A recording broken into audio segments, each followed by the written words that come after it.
Single mom cleaning offices at night didn't know the man, watching from the balcony, was the building's millionaire owner. The hour was past midnight, the kind of silence that hums through glass towers after the city sleeps. Grace Holloway wrung her mop, her reflection split in the polished marble.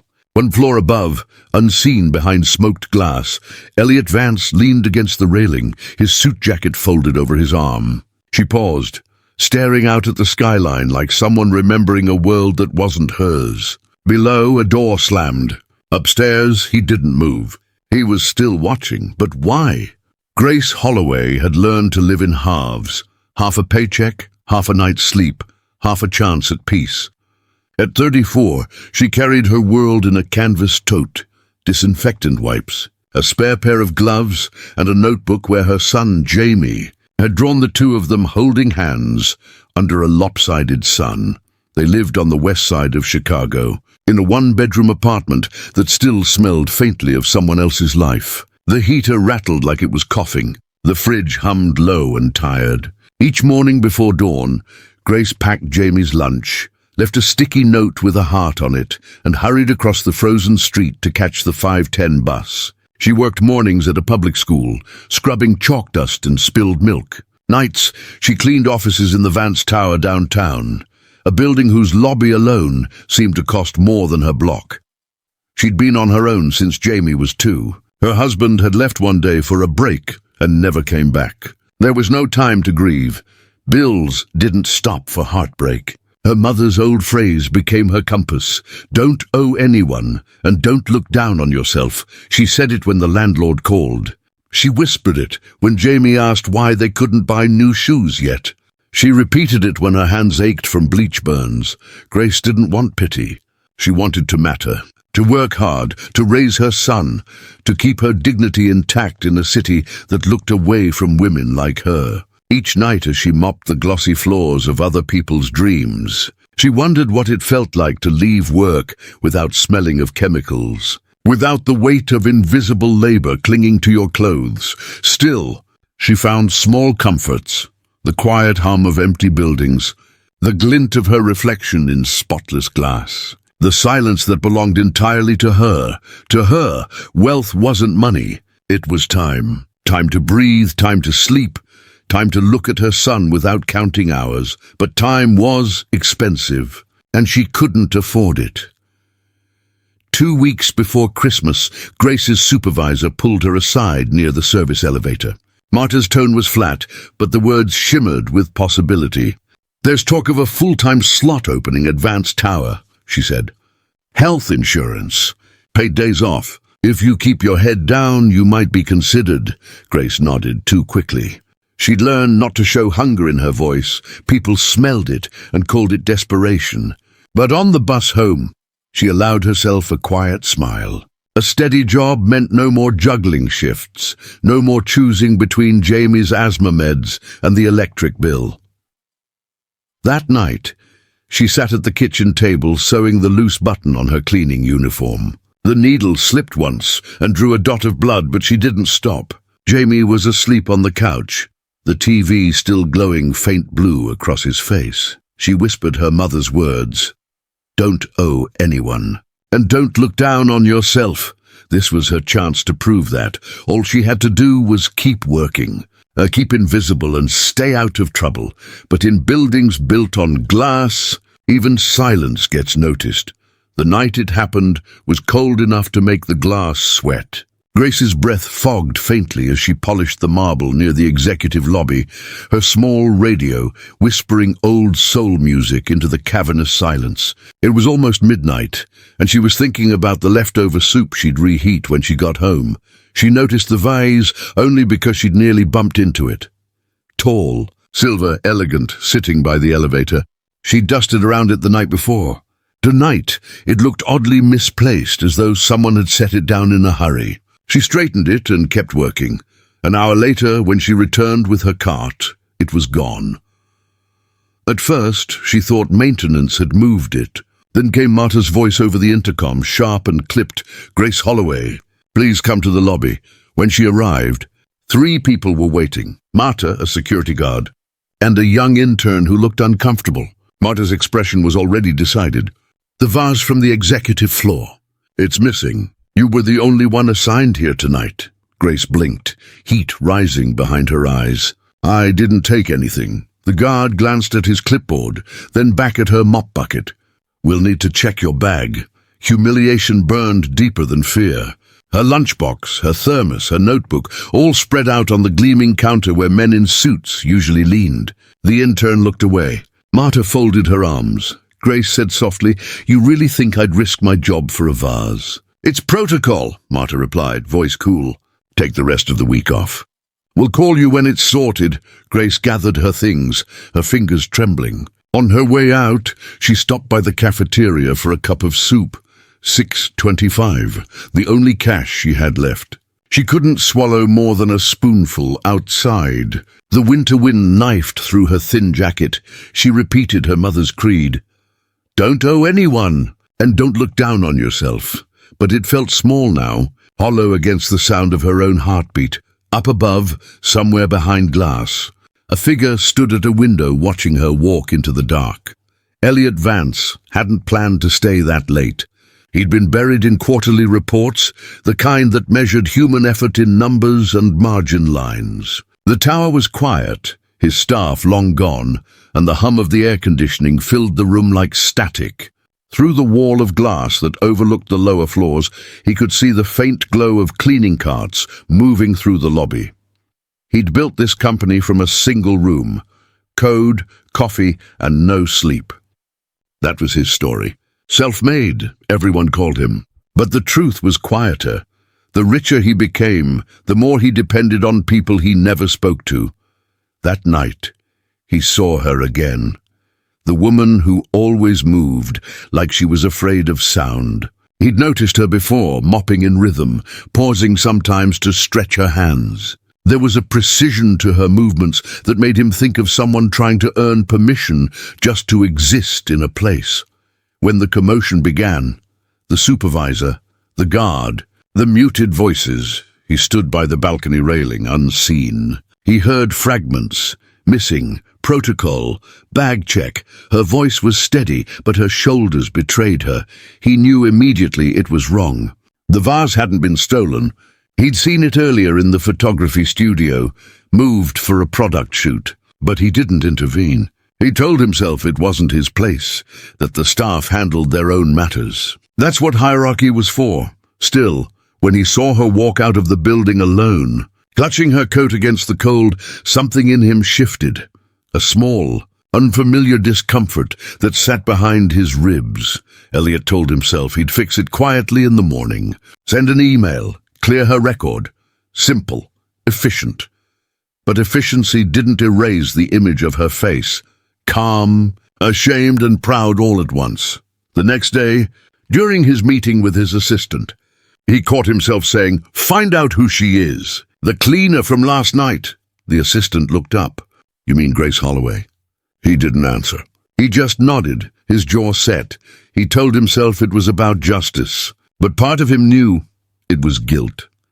The email arrived that morning, crisp and polite. Subject meeting request, Vance Tower Operations. Grace almost deleted it, assuming it was a scheduling mix-up. But then she saw the sender's name, Elliot Vance. She came back to the building that evening, her stomach tight with unease. Marta was waiting by the glass doors, her smile rehearsed. "Mr. Vance asked to see you personally," she said, a note of forced cheer in her tone. "It's a good thing, Grace. Just be careful what you say." The boardroom on the top floor was blindingly white, a table so long it looked like a runway. Grace stood at one end, still in her work shoes, her hands clasped. Elliot entered a moment later, dressed in dark grey, his presence controlled but not unkind. Around him sat a few executives, eyes curious, polite, bored. "I wanted to apologize," he said finally, voice low but firm. "The vase incident was a mistake. You were treated unfairly." Marta shifted uncomfortably. Grace said nothing. Elliot continued, "I'd like to offer compensation for the distress caused. And, of course, your position has been reinstated." Grace stared at the envelope he slid across the table. Thick paper, embossed seal, money. "I don't want that," she said quietly. "It's not charity," he said, almost defensive. "It's recognition of an error." Her gaze met his for the first time. "You can't buy back someone's name." The words hit harder than either expected. The executives glanced at one another. Marta looked down. Elliot leaned back, the smallest crease between his brows. He nodded once, closing the envelope again. "Then we'll make it right another way." "No need," she said, turning to leave. "Just don't let them talk about me like I'm not in the room." When she walked out, the silence she left behind felt heavier than any apology. Elliot sat for a long time after, staring at the untouched envelope. The city lights flickered below, cold, constant, unforgiving. He'd meant to correct a mistake. Instead, he'd been taught what it actually cost. By the next night, the building had its whispers. Grace could feel them in the way people looked at her, not cruelly, but curiously, as if she had crossed an invisible line between staff and story. Marta avoided her in the break room, speaking in clipped tones. The other cleaners were half proud, half afraid for her. "You embarrassed him," Marta said finally, cornering her near the supply closet. "In front of his own people. Don't think that won't come back around." Grace met her eyes. "All I did was tell the truth." "Truth doesn't pay rent," Marta said, turning away. That same day, Grace got a call from Jamie's school. He'd gotten into a fight. A boy had said his mother got fired for stealing, and Jamie had punched him. It wasn't much, but it was enough for a suspension. Grace stood in the principal's office, shame biting deeper than anger. She promised it wouldn't happen again, thanked them too many times, and left with her son's small hand clenched in hers. That night she went to work early, her head down, trying to vanish back into anonymity. But as she entered the lobby, she saw him, Elliot Vance, talking quietly with Marta. His tone was calm but edged with steel. "This isn't how we treat people," he said. "Not in my building." Marta's jaw tightened. "With respect, sir," she refused. "I know what she refused." His voice dropped. "And I respect it." He turned as Grace appeared, and for a moment neither spoke. The air between them carried the weight of everything unspoken. Guilt, pride, something close to understanding. "I didn't mean for this to become a spectacle," he said finally. "It already was," Grace replied. "Just not for you." He hesitated, then nodded. "You're right." She didn't smile, didn't thank him. She just went back to her cart, to her work, to the rhythm she could control. From his office balcony later that night, Elliot watched her again, not out of curiosity now, but reflection. For the first time, he wondered what his empire really stood on, and who had been holding it up all along.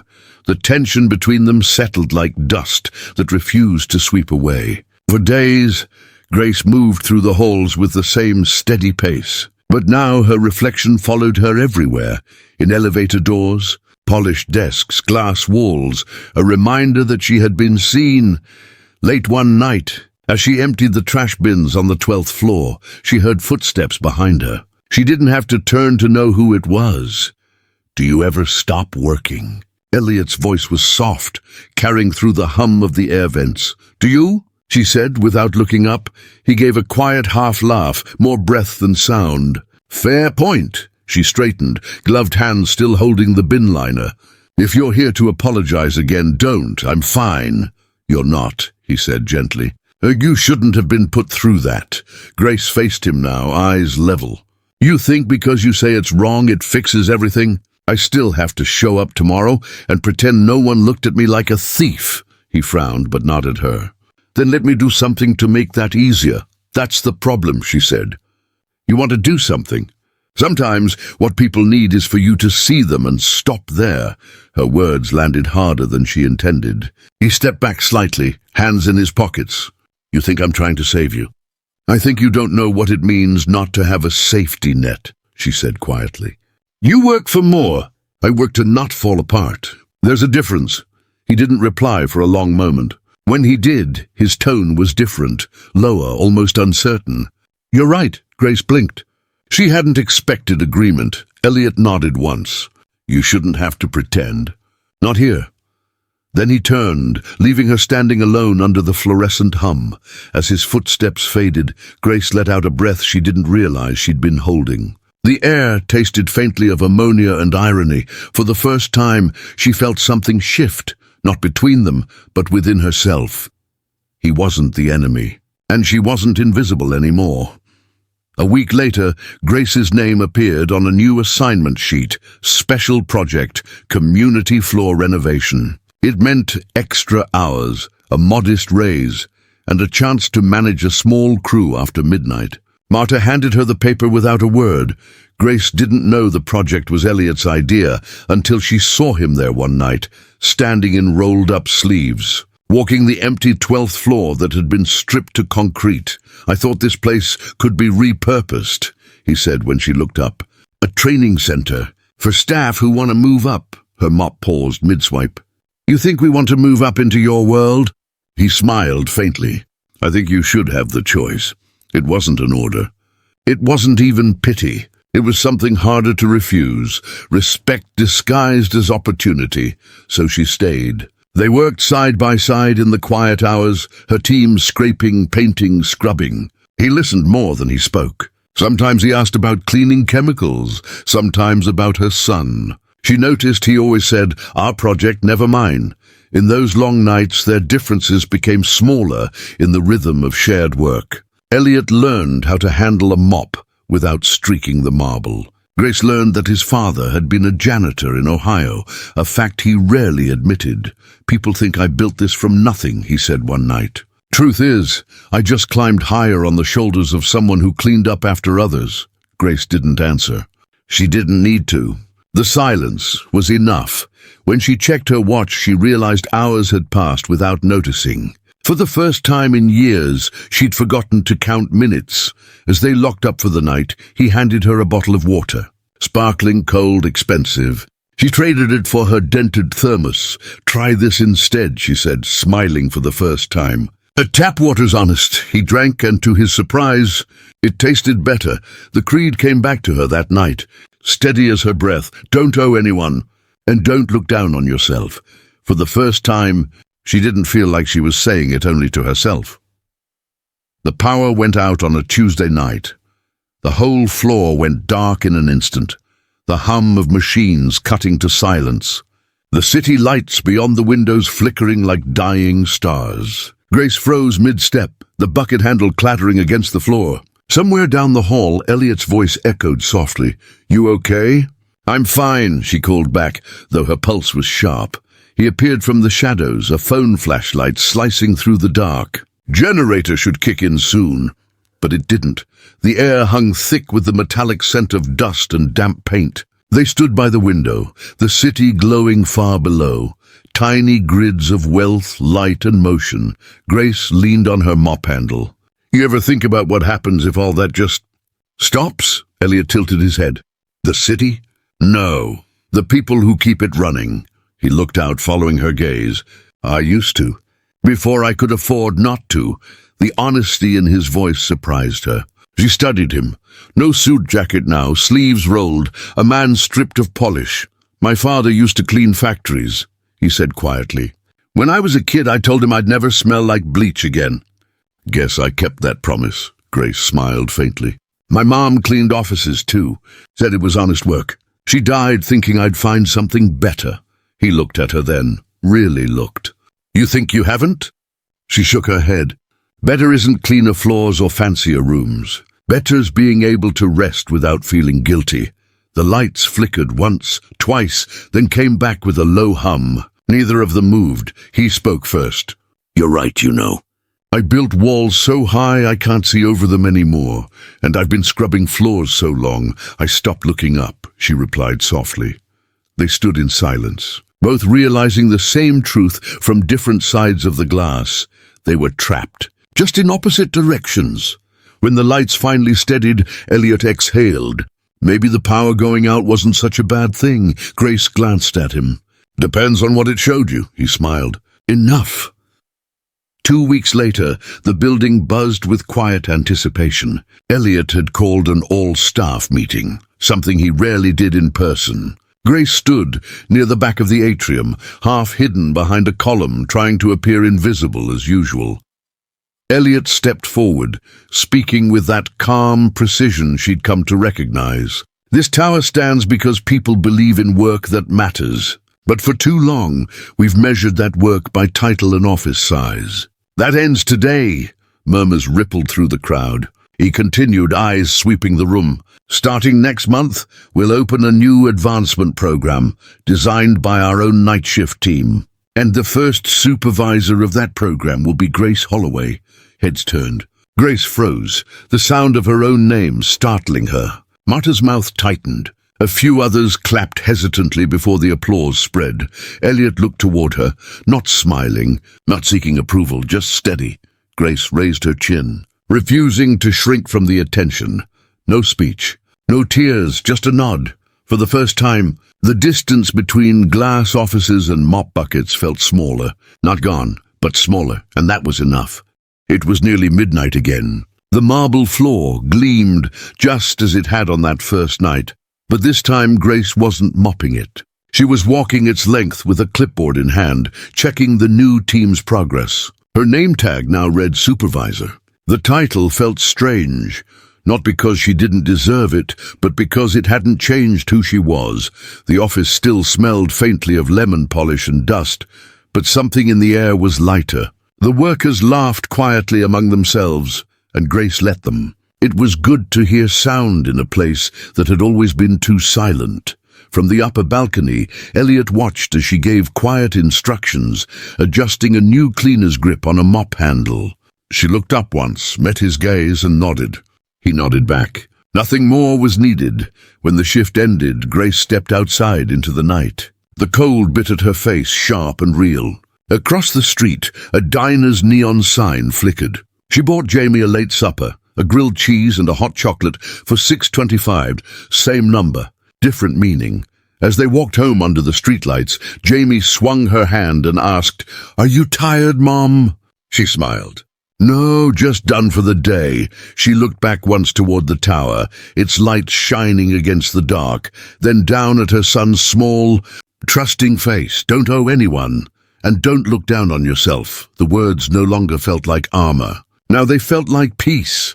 Sometimes the quietest victories never make headlines. They happen in fluorescent halls, under tired hands, in moments no one's meant to see. Grace Holloway didn't rise to wealth. She rose to dignity, and that was enough. The millionaire and the cleaner both learned the same truth. Worth isn't owned. It's remembered. If this story made you pause to see the people who keep the lights on, who keep things standing, take a moment to share it. And if you believe small courage still matters, stay with us. Like, subscribe, and keep listening for stories that feel real.